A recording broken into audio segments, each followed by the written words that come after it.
Hello friends, welcome back to my channel. कल भाई दूज है तो चलिए सुनते हैं भाई दूज की कहानी। एक बुढ़िया थी जिसकी एक बेटा और बेटी थी। बेटी की शादी हो गया था, बेटा का नहीं हुआ था।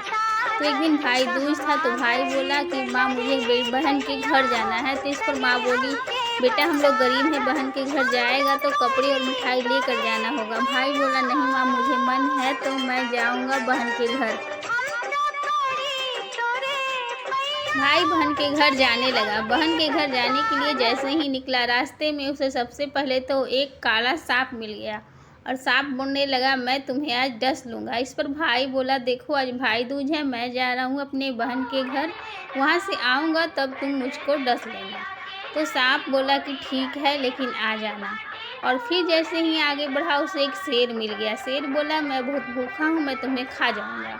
अब इस पर भाई बोला, देखो भाई दूज है, बहन के घर जा रहा हूँ, वहाँ से आऊँगा तो खा लेना। और फिर इसके बाद वह जाने लगा। तो जैसे ही जाने लगा, रास्ते में एक नदी मिल गई। अब नदी बोलने लगी कि मैं तुम्हें पानी में डुबो दूँगी। तो भाई बोला, बहन के घर जा रहा हूँ, आऊँगा तब तुम मुझको डुबा देना। और ऐसा करते करते वह अब फिर बहन के घर चला गया। इन सारी मुश्किलों पार करने के बाद अंत में वह अपनी बहन के घर पहुंच गया। बहन का घर पहुंचा और उसने दरवाजे पर जाकर आवाज़ लगाई, लेकिन जब वह पहुंचा उस समय उसकी बहन सूत काट रही थी और उसका सूत टूट गया।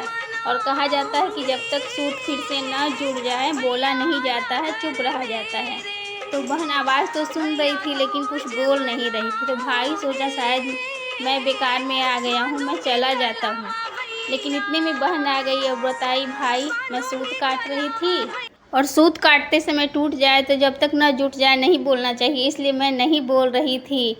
आओ घर के अंदर आओ। बहन उसे ले गई और अपनी एक सहेली से जाकर पूछी, जब प्राण से प्रिय कोई आए तो क्या करना चाहिए। सहेली मजाक में बोल देती है कि घी में भात पकाना चाहिए और तेल से चौका सजाना चाहिए। अब वह घी में भात पकाने लगी और तेल से चौका को लीप दी के कारण भात नहीं पक रहा था। तो भाई बोला, बहन इतना लेट क्यों हो रहा है, तो वह बताई। इस पर भाई बोला, बहन घी में कहीं भात पकता है, तुम इसमें दूध में पकाओ और पानी से चौका को लीपो। फिर जब खाना बन गया तो बहन भाई को खाना खिलाती है और तिलक करती है। फिर भाई बोलता है कि दीदी घर में माँ अकेले है, मैं अब जाऊँगा, कल सुबह मैं यहाँ से चला जाऊँगा। तो बहन सोचती है, जल्दी जल्दी उठ जाती है और भाई के लिए जल्दी से लड्डू बना देती है और लड्डू बनाकर भाई को विदा कर देती है। लेकिन जैसे ही उसके बच्चे उठते हैं और लड्डू खाने के लिए मांगते हैं तो देखिए कि लड्डू हरा हो गया है। वह दौड़ कर जाकर देखती है जहाँ पर वह पीस रही थी गेहूं को, तो देखती है कि उसमें एक सांप भी पिस गया है। इस कारण विष के कारण लड्डू हरा हो गया है। वह दौड़ी दौड़ी दौड़ी अपने भाई के पास जाती है और पूछती है, भाई मैंने जो लड्डू दिया कहीं तुमने खा तो नहीं लिया। वह बोला, नहीं दीदी मैंने अभी नहीं खाया है, बाद में खाऊंगा। वह बोली, ऐसा मत करना, उसे फेंक दो। और फिर सारी बात बता देती है।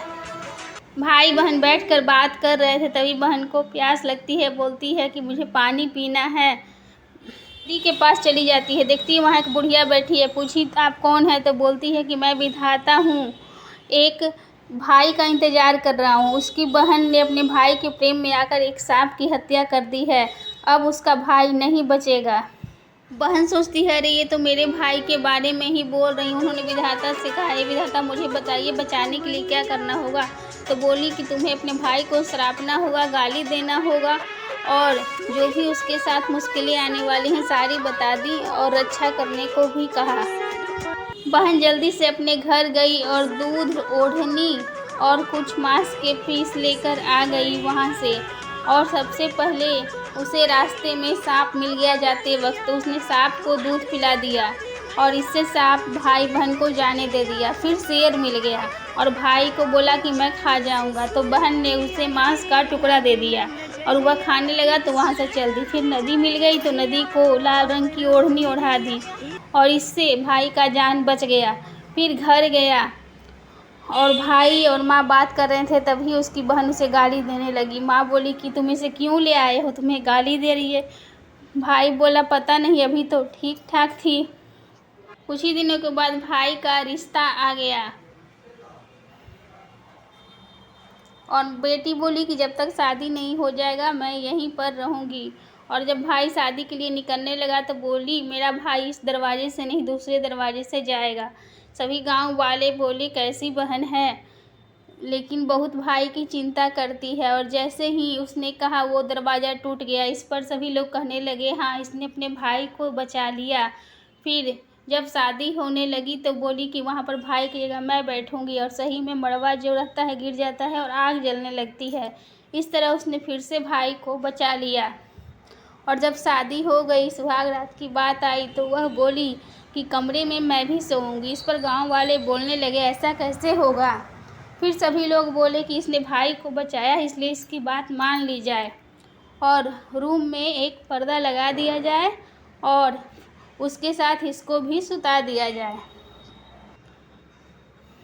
भाई और भाभी के साथ बहन भी उस रात उस कमरे में सो गई और वह जान रही थी कि आज क्या होने वाला है। और तभी एक काला बड़ा सांप आया और बहन ने जल्दी से उसे पकड़कर एक टोकरी में रख दिया और इस तरह से उसने भाई की अपनी जान बचा ली। फिर जब सुबह हुआ तो उसने टोकरी में का सांप सभी को दिखा दिया, रिश्तेदारों को, भाई भाभी सभी को। और माँ को बताया कि माँ मैं ये सब बात जान रही थी कि क्या क्या होने वाला है, इसलिए मैं शादी तक रुकी हुई थी यहीं पर, मुझे सारी बात पता चल गया था।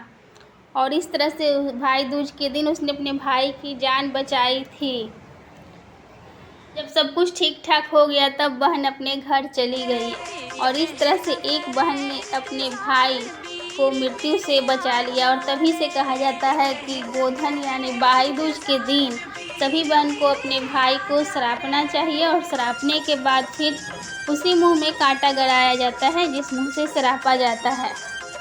तो फ्रेंड्स ये थी भाई दूज की कहानी। आप सभी को आज का कहानी कैसा लगा कमेंट्स कर बताइए और वीडियो अच्छा लगे तो लाइक करिए, मेरे चैनल को सब्सक्राइब करिए। जल्द मिलेंगे अगले वीडियो में, तब तक बाय।